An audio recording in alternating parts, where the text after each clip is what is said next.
creating a frequency distribution for a categorical variable using the pivot table capability. In this data set, there are three categorical variables. Those are sex, DRG, and ICD9. Sex is given as female or male, designated F or M.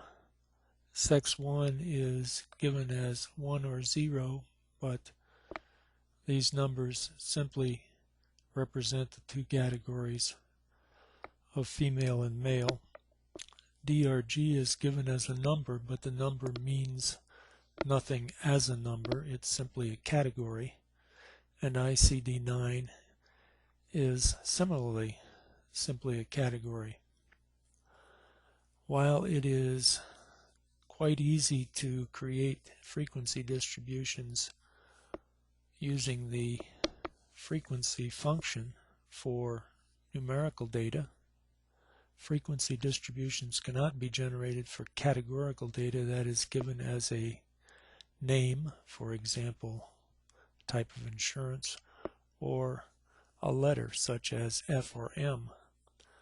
The pivot table capability of Excel can be used to create frequency distributions for categorical data that's given as names or letters.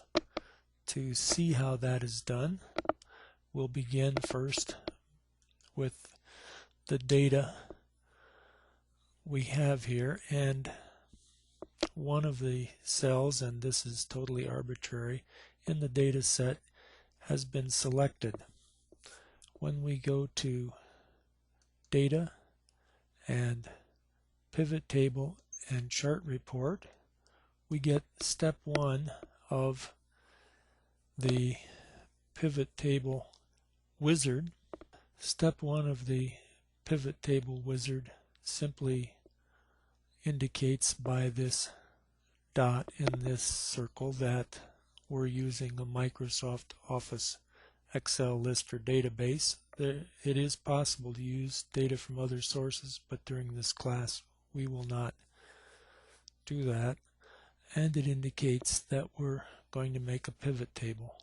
When we click Next, the pivot table capability automatically highlights, or actually designates with the dashed lines, all of the data that is contiguous in the data set, so that all of this data becomes available for the pivot table.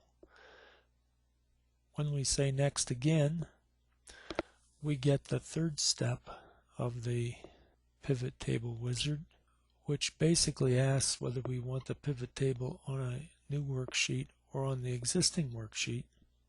At this point, we'll put the pivot table on a new worksheet, but the first thing we must do before creating the pivot table, we will go to Layout, and in the Layout window we actually create the pivot table.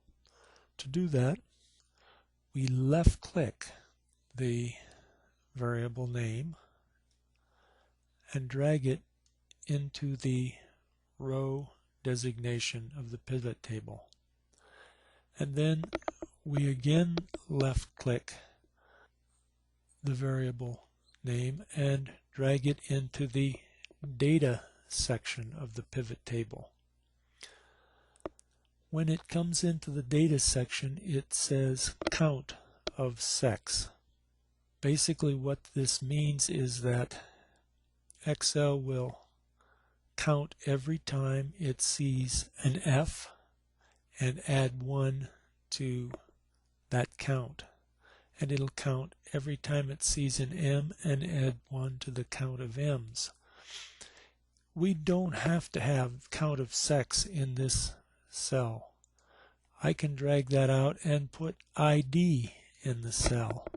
ID has nothing to do with sex as a pivot table component, but Excel doesn't care All it wants is something to count. So it can count every time it sees an ID associated with male or female. However, as it comes in as a numerical variable, and even though ID is not a numerical variable, it's given as a number,